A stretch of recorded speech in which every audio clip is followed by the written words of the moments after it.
In this episode, we're going to be talking all things SEO. I'm super excited to bring this to you. So if you've been wanting to learn just some basic things about SEO, this episode is definitely for you. I am pumped to bring it to you because SEO school is opening. So let's do this.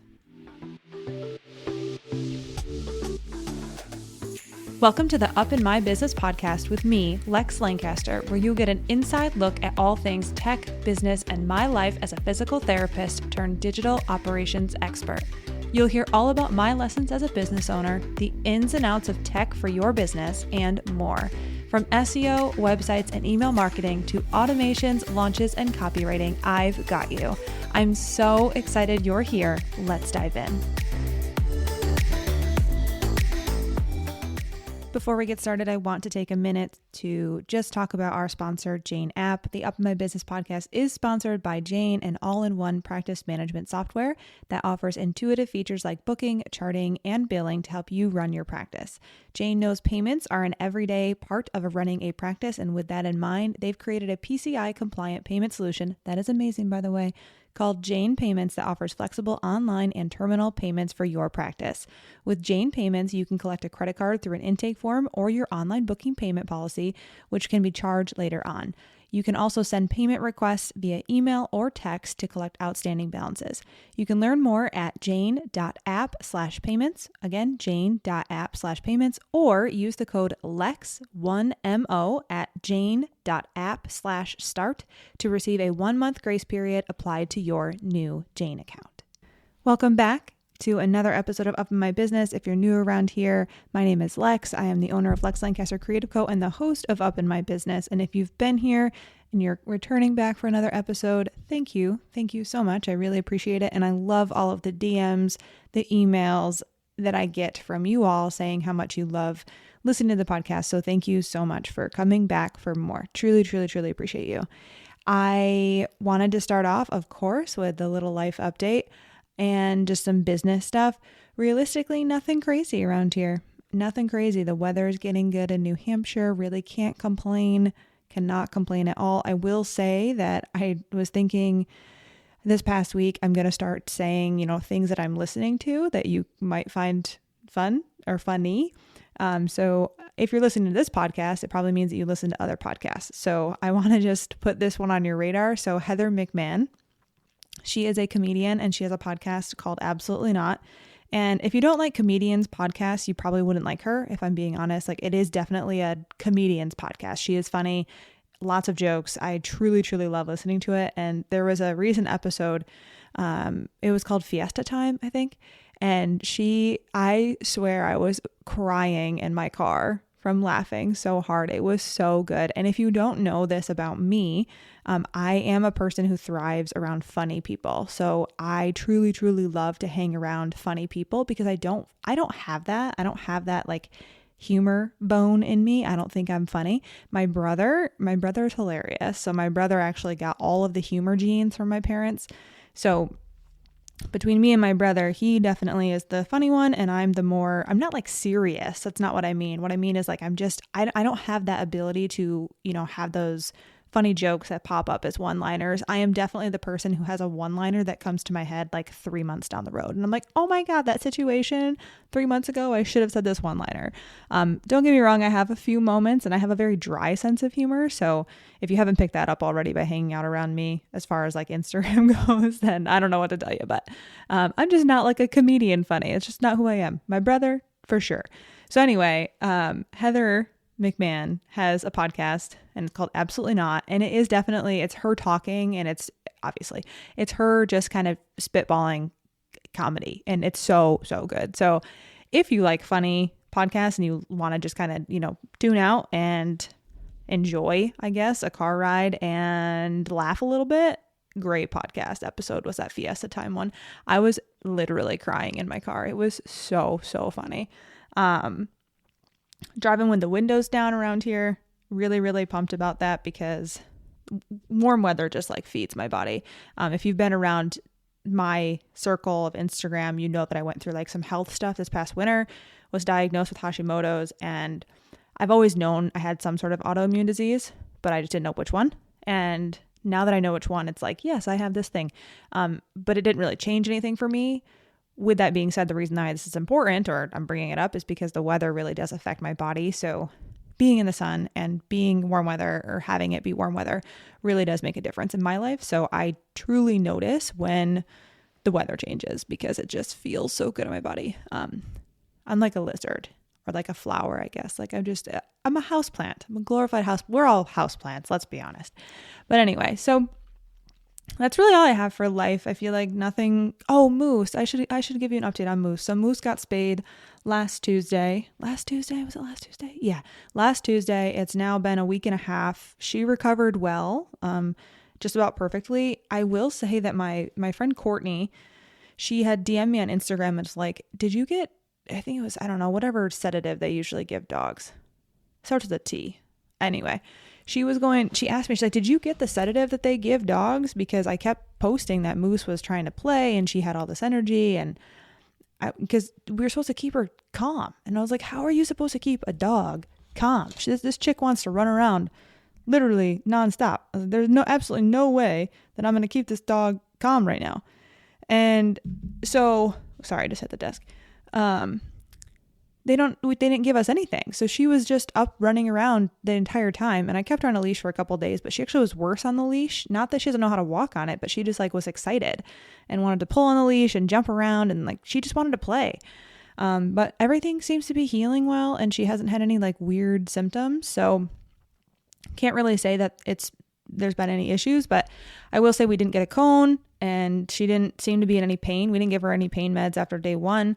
So all went well. But I will tell you right now that I really respect our vet, because when we got there, Moose is low-key attached to me. I mean, I work from home, so it makes sense. But we got there and she was super anxious. And the one thing that I was worried about was leaving her and having her like watch me leave the vet, because she gets a little nervous, especially like at the groomer. She gets nervous. But if she sees me leave, I was super, super concerned about that. So they actually brought in like a low-key sedative before she left, and I thought it was really, really nice of them to do.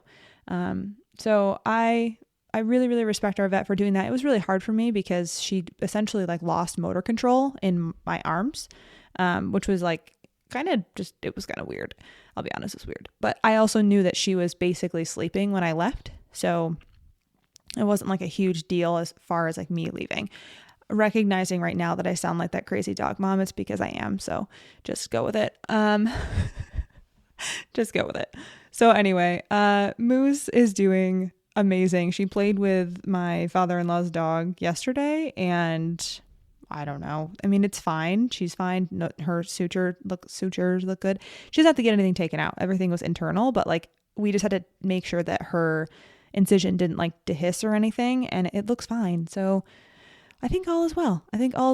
With that. So with that being said, I have spent the last week re-recording modules for SEO school, because I'm putting a lot of effort into redoing the things that were a little bit less descriptive in my original SEO school recording. So I'm re-recording things and just putting more detail in.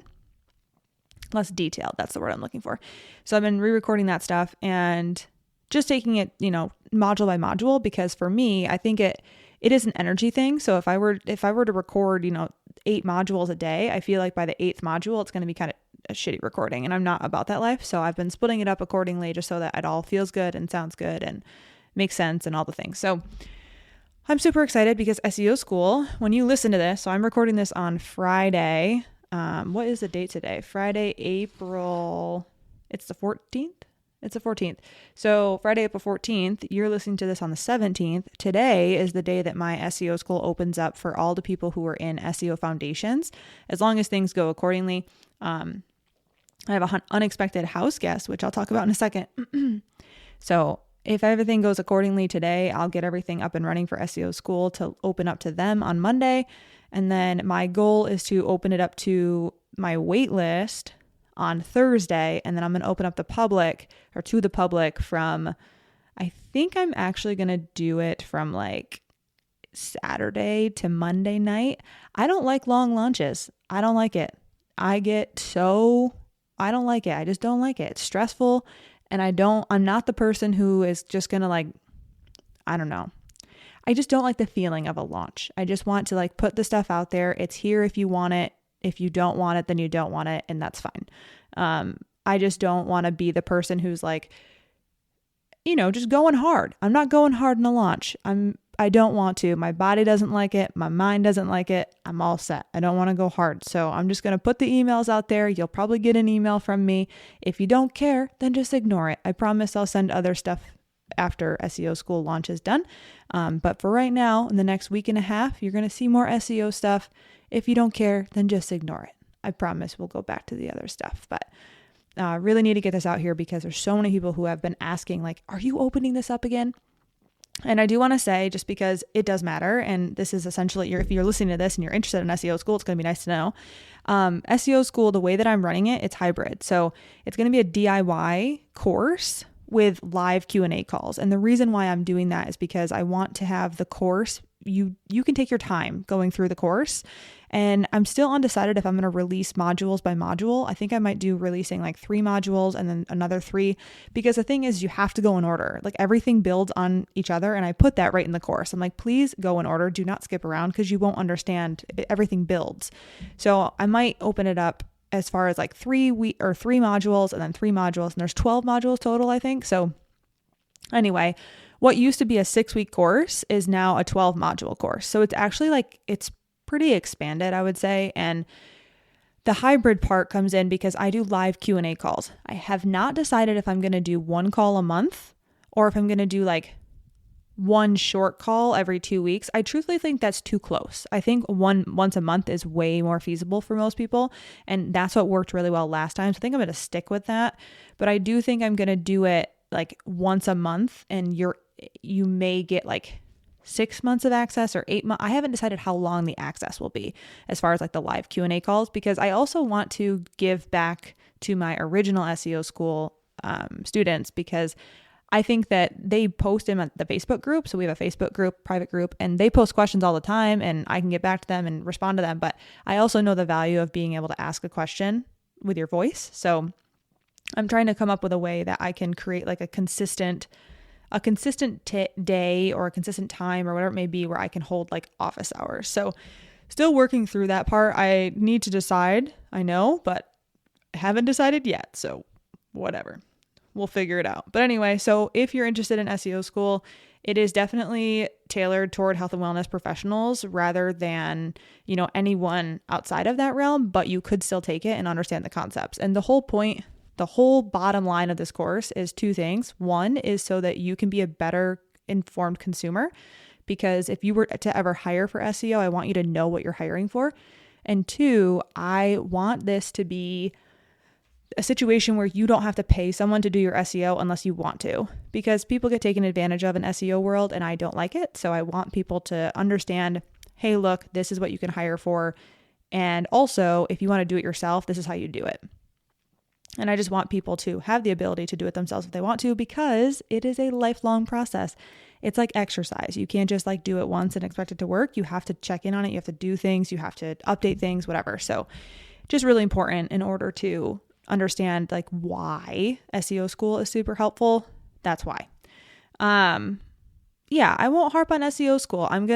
Because I'm going to have 2 podcast episodes, I'm considering doing another podcast episode next Monday night or next Monday. So that way, when registration closes on Monday night, people might, learn something new that they want to then enroll, but I haven't really decided. So regardless, SEO school will be open. If you want to learn SEO, I will say that it is the best resource if you are a person who wants to learn SEO in a very digestible way and be able to make immediate changes, period. I will say that I've taken SEO courses. I've been within SEO groups, and I'll tell you right now, most stuff there, even though it's taught to you, it's taught at a level that I understand it for sure, but for other people to directly implement it, it would be ridiculous. And that's why I created SEO school, because I was like, this is crazy. People are not being told the full picture, and it's not easy for them to implement. So even if they did pay for this course, these other courses that I took, or the stuff that I learned through, even if they did take this, they would then have to hire someone still, or they'd have to take another course in order to understand each conceptual thing. So I go through the lowest hanging fruit with SEO school.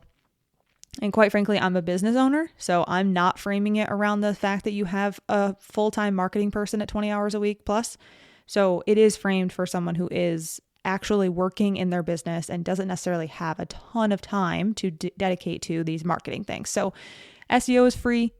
It's all free, which is amazing. And it's really honestly the best step for word of mouth marketing. So if you want to learn more about SEO school will be open when you're listening to this for my SEO foundations people. And if you are not on my wait list, then you will get access to register on the 21st. I think it'll be the 21st or the 22nd. I haven't decided. But anyway, lastly, before I jump into the lovely suggestion that I got from Instagram for an episode about SEO, Anna Hartman, Movement Rev, is coming to visit this weekend. She was treating an athlete in Baltimore, and she was like, can I fly up to New Hampshire? And I was like, oh my God, yeah. Because no one wants to visit New Hampshire, really. I mean, people will visit Maine, they'll visit Vermont, but I feel like no one is like, I want to go to New Hampshire. So Anna was like, the flight is really cheap. It's a direct flight from Baltimore. I'd love to come see you. So Anna's coming this weekend. So when you listen to this, Anna will have already gone back to treating her athlete, but Anna's coming this weekend, and I'm so excited because one, house guests are like my favorite thing in the world. I love hosting. And two, because I get to hang out with my friend from California and New Hampshire. How cool is that? I'm just so excited.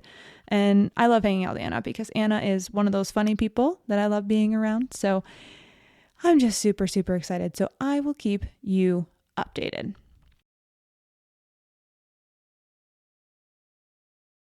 So I put a question box up on Instagram, and this was definitely what inspired this episode. Well, it is the exact thing, the exact question. And I actually should have looked up exactly who had said it because I wrote it down, and now I'm going to go check as I'm talking to you about this. But let me go back. I'm literally scrolling through my phone to make sure I shout this person out. I swear I know exactly who it is, but I don't want to misspeak, and that's just how I roll. So I'm going to figure that out for you. But anyway, I put up that lovely sticker box to figure out what is a topic that you want to. So Alicia Physio. So thank you so much, Alicia. I'm super pumped to answer this question for you. Anyway, so I received the question from Alicia, and it said the top 5 things to do when starting SEO work. So I sat down to do this episode, and I was like, I was outlining it. So I have a rough outline, but usually I have like a very in-depth outline of stuff I definitely want to hit, but I'm just going to riff on these topics here because when I sat down to do this, I was like, realistically, there are 5 things for sure. And some of these answers, you're going to be like, duh, of course you need to do that. But I think some of the things you're going to be like, oh, I didn't know I need to do that first. So these are not like tactical, go optimize your images. That's not what I'm doing here. Instead, I'm going to tell you what you should do. I hate the word should. I hate it.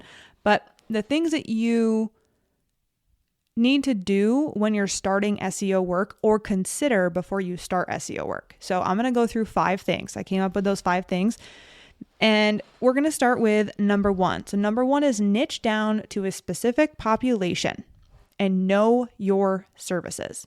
So when you start SEO work, you need to be talking to a very specific population. You need to have very specific services. So the thing is you can be a generalist. That's fine. But you also need to then say, I treat X person. I do X service. Because when you're doing SEO work, the whole point is to bring more people that are your ideal client into your clinic. So if you treat pelvic health, you're obviously going to optimize for pelvic health. If you treat ortho, you're obviously going to optimize for ortho. If you do dry needling, you're going to optimize for dry needling. So before you can start SEO work, you really need to niche down to a specific population, and you need to know your services in and out, and you need to know who you help, know the results that you get them. You need to know the questions that they ask you. And the first week, the first module of SEO school is literally all about niching down and figuring out exactly who you're talking to. Because the thing is if you do SEO work without having a niche, and without actually focusing on a niche, then you're kind of wasting your time because you're just going to be that generalist online, which doesn't make sense at all. You want to really be that specific person who is the specific resource for that human. And on top of that, we're going to talk about the content part later on, but in order to create content for a specific population of people, you got to know who you're talking to.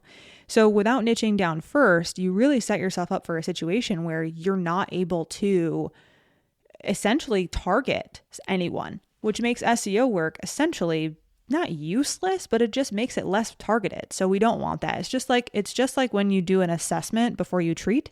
You want to assess things before you then add a treatment to someone or do a treatment to someone. It's the same thing with SEO. You want to assess who's your niche. How are you niching down? What's your specific population? What do your services look like? What do they tell you that you get for them? And that's how we start to develop our keywords. So niching down, that is number one. Niching down to a specific population and knowing your services. Number two, make sure that you are where you're going to be for a very long time. So what I mean by that is a website.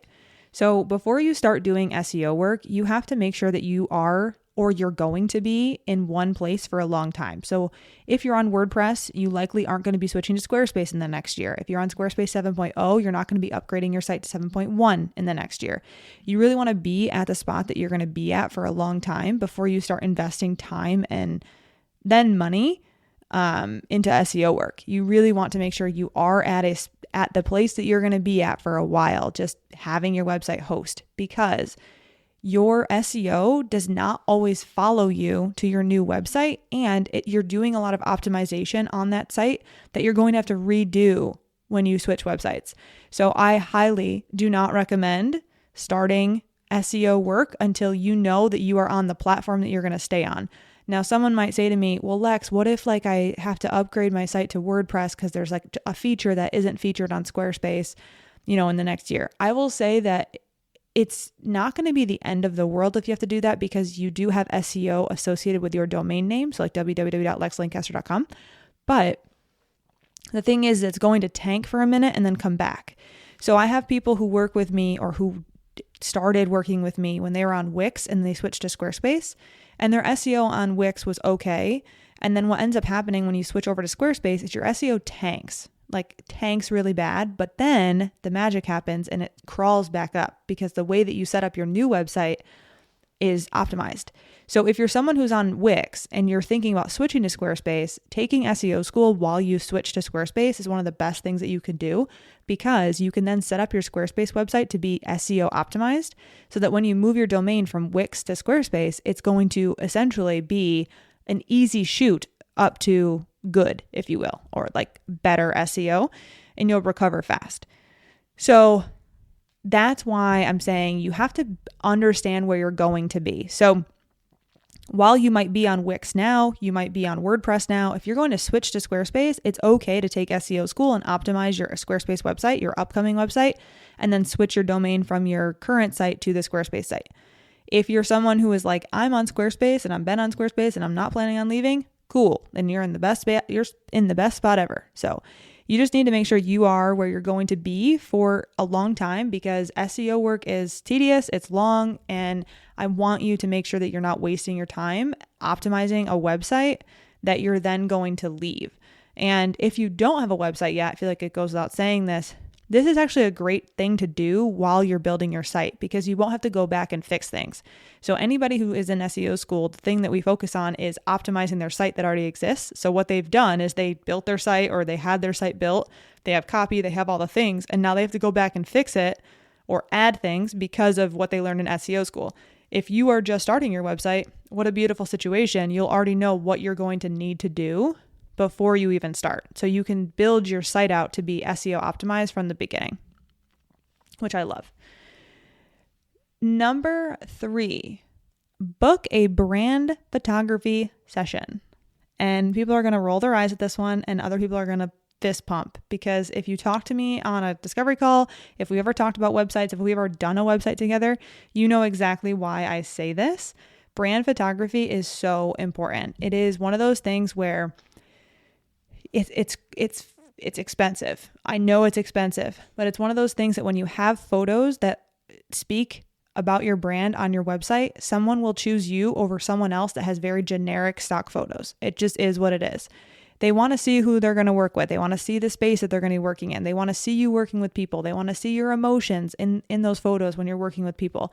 Having those brand photos tells a story. It tells a story over and over again to every single website visitor you have. So I recommend booking a brand session when you're in SEO school, before you start SEO school, after SEO school. I don't really care when, but booking a brand session is definitely ideal, and it is needed because when you have those photos to use on your website, you can get chosen. You can be number 3 or number 4 on the Google search list. But if your photos are really good, you'll probably get picked over number 1, 2, 3 if the photos on their websites are not, they're not personal. They're not personal. They're not of them. They are essentially just generic, right?